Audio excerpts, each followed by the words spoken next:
હિમાલયની જેમ અડીખમ ઉભેલો ગરવો ગિરનાર આજે પણ ધાર્મિકતાની દ્રષ્ટિએ જગવિખ્યાત છે। ત્યારે હિન્દુ ધર્મમાં ગિરનારનું અનેરું મહત્વ જોવા મળે છે। કહેવાય છે ને કે આશા અને ભક્તિનો ભવસાગર પાર કરવાનો પર્વ એટલે લીલી પરિક્રમા। અહીંના સાધુઓ કહી રહ્યા છે કે પરિક્રમા કરવા શ્રી કૃષ્ણ ભગવાન તેમજ રામ અને વનવાસ કરવા નીકળેલા પાંડવો પણ ગિરનારની પરિક્રમા કરી ચૂક્યા છે।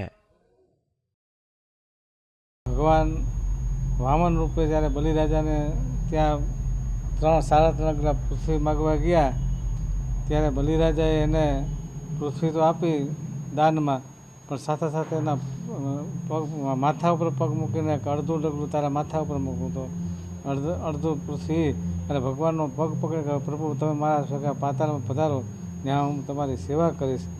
ત્યારે ભગવાનની સાથે પાતાળમાં જાય છે ને ત્યારે ત્યાર પછી કારતક સુધી 11 દિવસે જ્યારે દેવ ઉઠણી એકાદશી કહેવાય ત્યારે ભગવાન બહાર આવે છે અને ત્યાર પછી વૃંદાદેવી એટલે તુલસી માતાજીને વૃંદાદેવી કે આપણે એમની સાથે ભગવાન લગ્ન કરે છે, ત્યારથી પરિક્રમાનો પ્રારંભ થાય છે। ગિરનારમાં યોજાતી લીલી પરિક્રમાનો બીજો પણ એક અનેરો ઇતિહાસ જોવા મળે છે।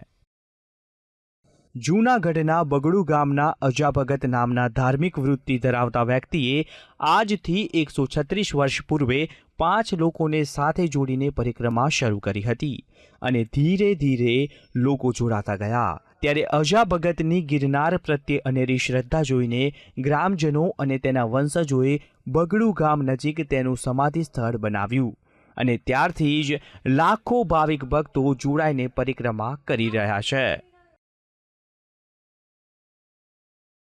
ત્યારે આ વર્ષે સારું ચોમાસું અને જંગલમાં વહેતા ખડખડ ઝરણા વચ્ચે લીલી પરિક્રમા યોજાવાની છે।